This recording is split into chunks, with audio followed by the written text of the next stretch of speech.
Bismillahirrahmanirrahim. Assalamualaikum warahmatullahi wabarakatuh. Selamat pagi anak-anak semuanya. Bagaimana kabarnya pada pagi hari ini? Alhamdulillah baik semua ya. Baik anak-anak, sebelum kita memulai pembelajaran pada pagi hari ini, alangkah baiknya kita berdoa dulu supaya ilmu yang kita dapat nantinya bisa bermanfaat dan barokah. Amin ya rabbal alamin. Baik anak-anak, mari kita berdoa. Berdoa mulai.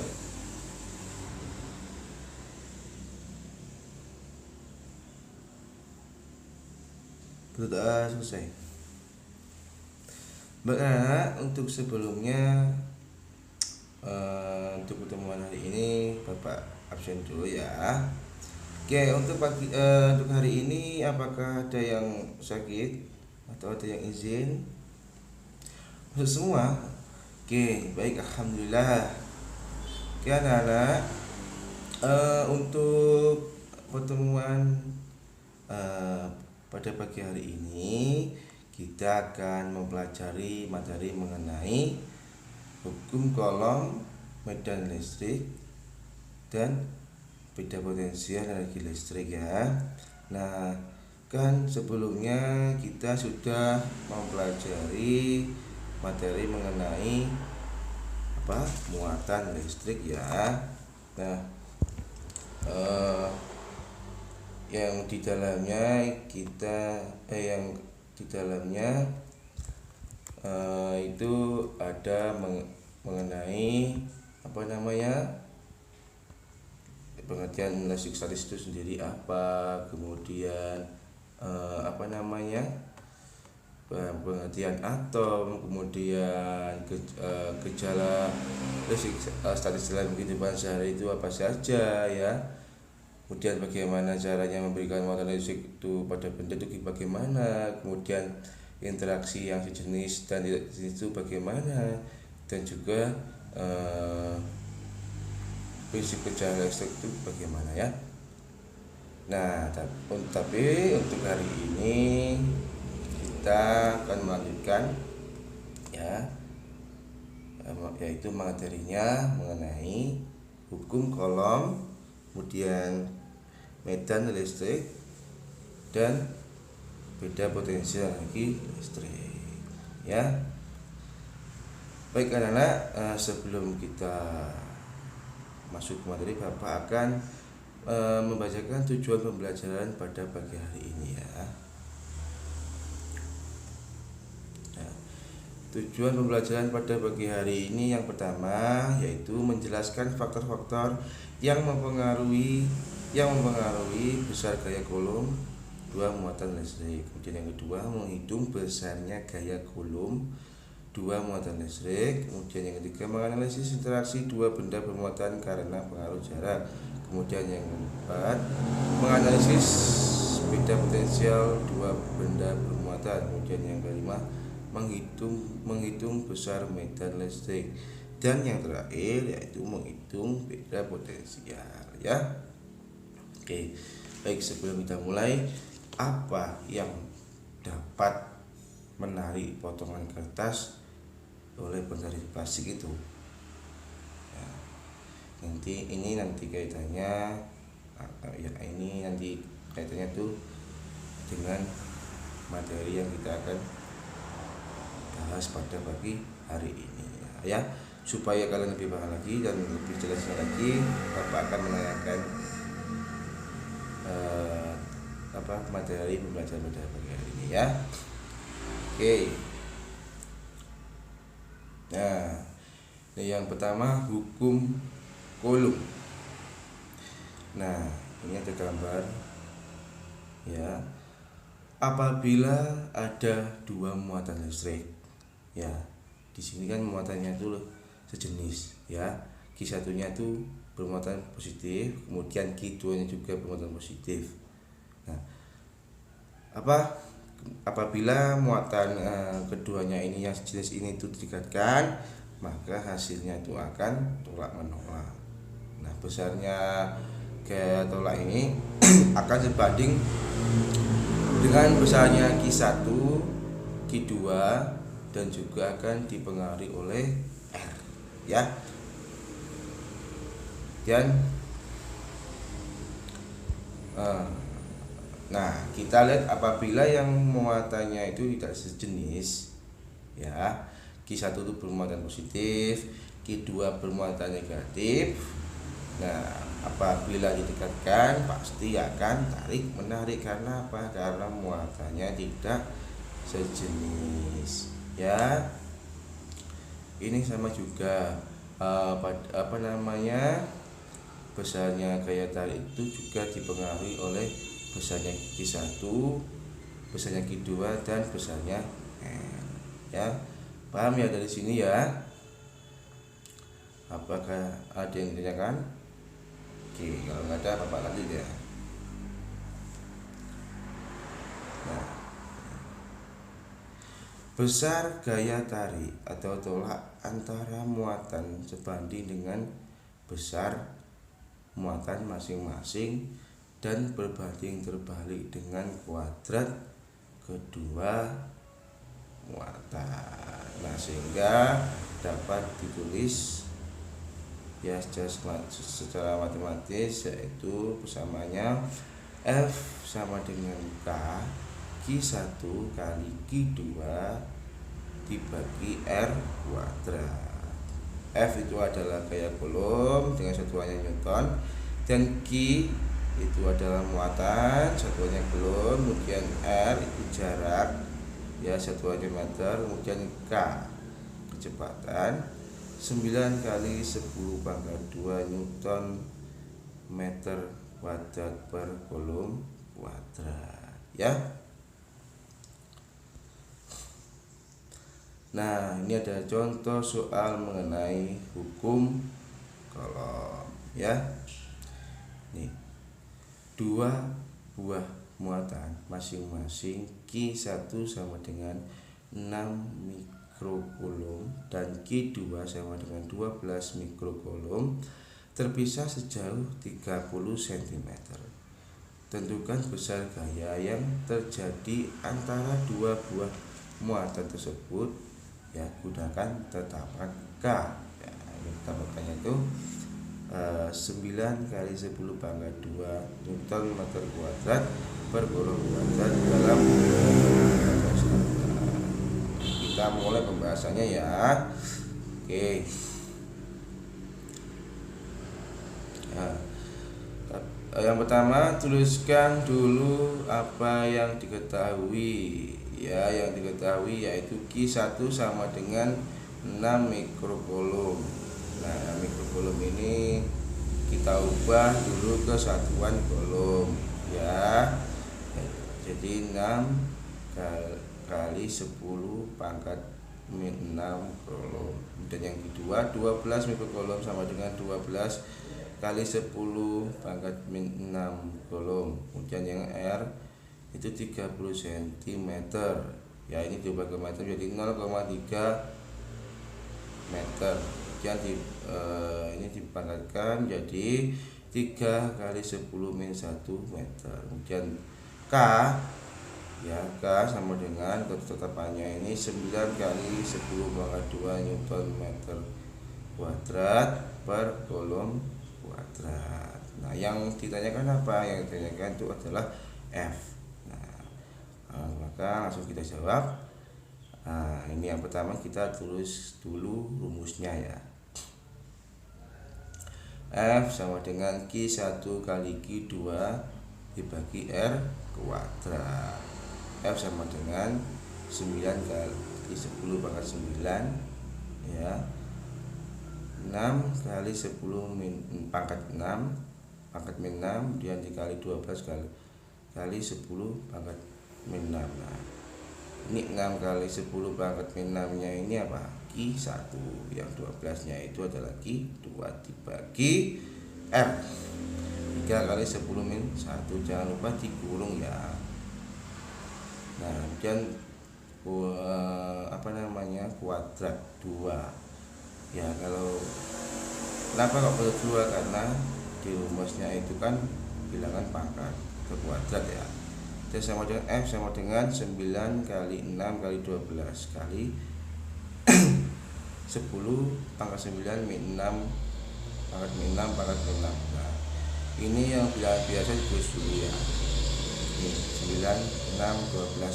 Nah, sedangkan yang bilangan pangkat itu 10, 9, pangkat 9 pangkat min 6 min 6 dibagi 9 kali 10 pangkat min 2. Nah, hasilnya F sama dengan 72 kali 10 min 2 itu jadi 9 ya, 6 kali 12 itu ya 72 ya, paham ya.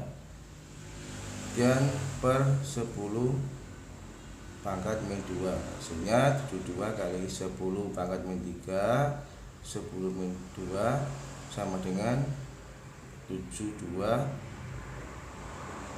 kali 10 min pangkat 1 ya, ini jadikan Newtonnya itu sama dengan 7,2 Newton ya, paham ya dari sini ya. Oke, Bapak akan lanjut.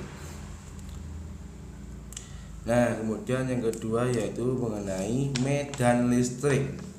Nah, medan listrik adalah daerah di sekitar muatan yang masih kuat menimbulkan gaya listrik terhadap muatan lain ya. Garis gaya listrik adalah garis gaya yang digunakan untuk menyatakan adanya medan listrik yang arahnya dari muatan positif ke muatan negatif ya. Oke, dari sini anak-anak ada yang paham? Ada maksudnya ada yang belum paham? Mungkin ada yang menanyakan? Oke, kita lanjut ya. Nah, dan sifat garis gaya listrik ya, yang pertama yaitu arah garis gaya listrik ke dalam untuk menunjukkan muatan negatif. Nah, seperti gambar itu kan arahnya ke dalam semuanya ya. Nah, kemudian yang kedua, arah garis gaya listrik keluar untuk menunjukkan muatan positif. Jadi arah garisnya kalau keluar itu menunjukkan apa, muatannya itu positif ya. Nah, kemudian yang ketiga, garis gaya listrik tidak pernah berpotongan satu sama lain. Jadi garisnya itu tidak saling berpotongan ya, kalau tidak pernah berpotongan. Dan yang keempat, semakin banyak garis gaya listrik maka medan listrik semakin kuat. Nah, itu seperti itu gambarnya. Kalau apa namanya, garisnya itu lebih banyak itu maka apa ya, medan listriknya itu semakin kuat ya. Kemudian yang terakhir yang kelima, arah garis gaya listrik keluar untuk menunjukkan muatan positif. Ini sama dengan yang tadi ya. Oke. Nah, selanjutnya itu persamaan medan listrik ya. Yang pertama E sama dengan K, Q besar per R kuadrat. Kemudian yang kedua E sama dengan F per Q0. Maka keterangannya itu E adalah kuat medan listrik dan K itu konstanta ya. 9 kali maaf ya, ini kesalahan dari PPT Bapak. Ini apa namanya, 9 kali 10 pangkat 2 Newton meter kuadrat per kolom kuadrat ya. Dan R sama dengan jarak titik ke muatan sumber, M sama satunya M. Kemudian Q adalah besar muatan sumber, satunya kolom ya. Dan Q itu muatan J, yang satunya adalah kolom. Nah, ini langsung ke soal ya. Gaya kolom yang dialami kedua muatan A dan B adalah sebesar 4 kali 10 pangkat min 4 Newton. Jika muatan A sebesar 4 kali 10 pangkat min 6 Coulomb dan muatan uji B sebesar 4 kali 10 pangkat min 12 Coulomb, berapakah besar kuat medan listrik yang dihasilkan muatan uji B oleh muatan A tersebut? Nah, langsung saja ke pembahasan ya. Diketahui F sama dengan 4 kali 10 pangkat min 6 Newton. Kemudian QA nya 4 kali 10 pangkat min 6 Coulomb. Kemudian QP nya 4 kali 10 pangkat min 12 Coulomb. Yang ditanyakan adalah E. Maka jawabannya E sama dengan F per QP, ya, itu rumusnya. E sama dengan 4 kali 10 pangkat min 4 Newton. Ini F nya ya, dibagi 4 kali 10 pangkat min 12 C QP nya.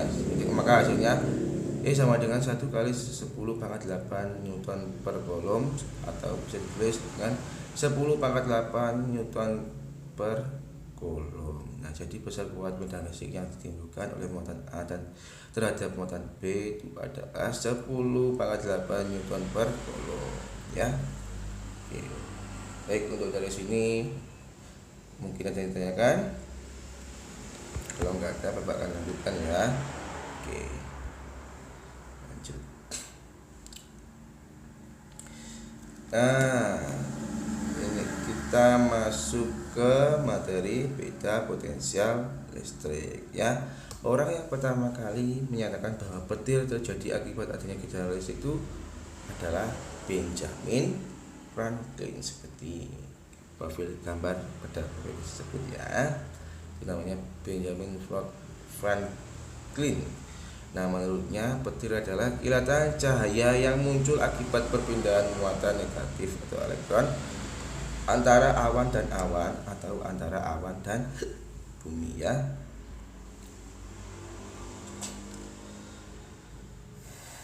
Nah, petir dapat terjadi karena adanya perbedaan potensial yang sangat besar antara dua awan yang berbeda atau antara awan dengan bumi, sehingga akan terjadi lompatan muatan listrik atau perpindahan elektron secara besar-besaran dari awan ke bumi atau dari awan ke awan lainnya. Nah, perpindahan muatan listrik atau elektron tersebut disebabkan oleh adanya perbedaan potensial listrik atau beda potensial listrik, ya, paham ya? Nah, besarnya beda potensial listrik dapat dihitung dengan membandingkan besar energi listrik yang diperlukan untuk memindahkan jumlah muatan listrik. Nah, maka secara matematis dapat dituliskan sebagai berikut.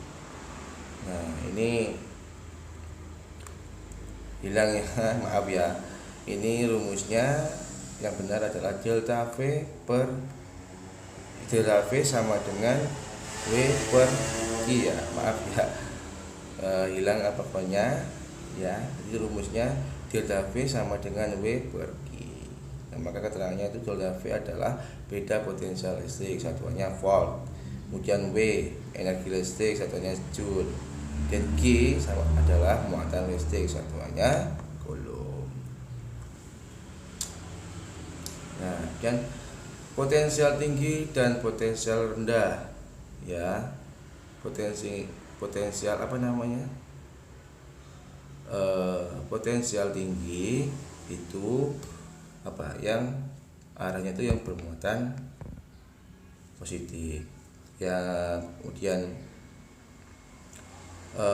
yang potensial rendah itu yang bermuatan negatif, ya.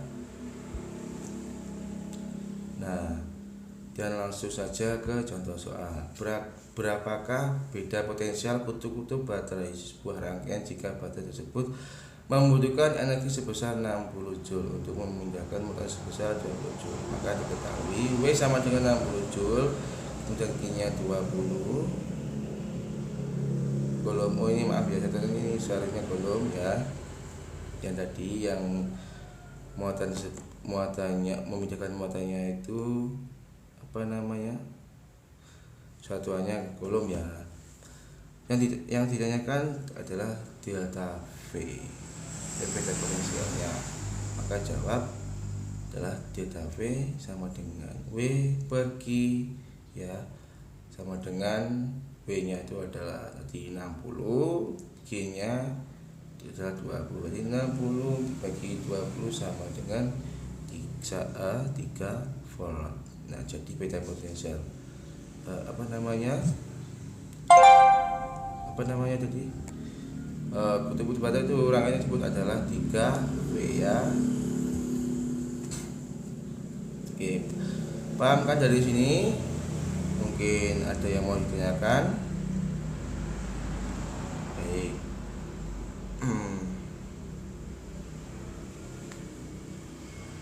Nah, ini adalah tugas individu dari Bapak ya untuk kalian semuanya. Yang pertama yaitu mengerjakan mengenai soal uraian ya. Kemudian yang kedua membuat resumen tentang materi yang kita sudah pelajari pada pagi hari ini ya. Paham ya semuanya? Nah, mungkin ada yang ditanyakan mengenai pembelajaran tadi, materi tadi, atau mungkin tentang tugasnya. Sudah paham semua ya? Baik, sebelum Bapak tutup, Bapak akan menyimpulkan pembelajaran pada pagi hari ini ya, bahwasanya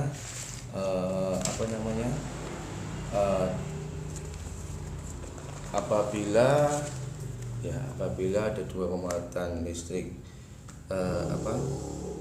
muatan yang itu sejenis, maka dihasilkan saling tolak menolak. Kalau muatan yang tidak sejenis, maka dihasilkan tarik menarik ya. Dan medan listrik adalah daerah sekitar muatan yang masih kuat menimbulkan gaya listrik terhadap muatan lain ya.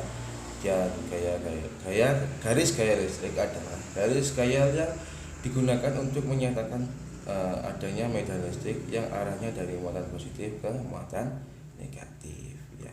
Kemudian tadi ada sifat-sifat garis gaya listrik. Yang pertama ada arah garis gaya listrik ke dalam untuk menunjukkan muatan negatif. Kemudian arah garis gaya listrik ke luar untuk menunjukkan muatan positif. Kemudian garis gaya listrik tidak pernah berpotongan satu sama lain. Kemudian semakin banyak garis gaya listrik maka medan listrik semakin kuat ya. Dan yang terakhir itu tadi ada arah garis gaya listrik ke luar untuk menunjukkan muatan positif ya.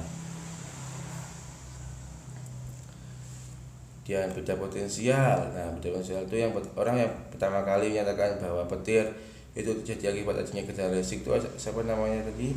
Ada, yaitu Benjamin Franklin. Nah, menurut Benjamin Franklin, petir itu adalah kilatan cahaya yang muncul akibat perpindahan muatan negatif elektron antara awan dan awan atau antara awan dan bumi ya. Kemudian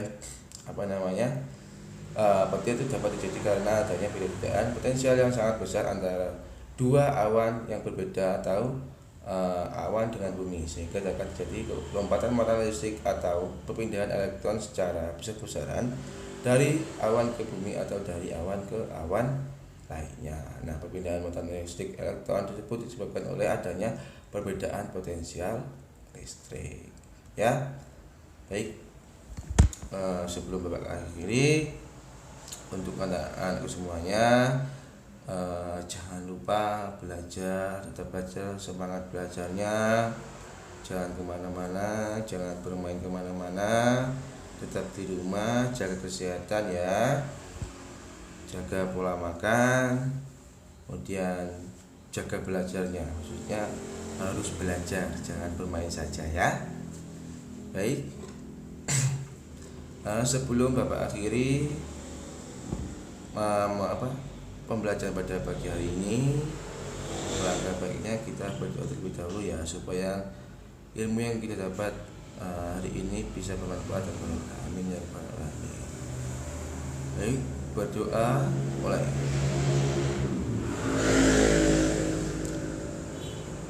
Doa selesai.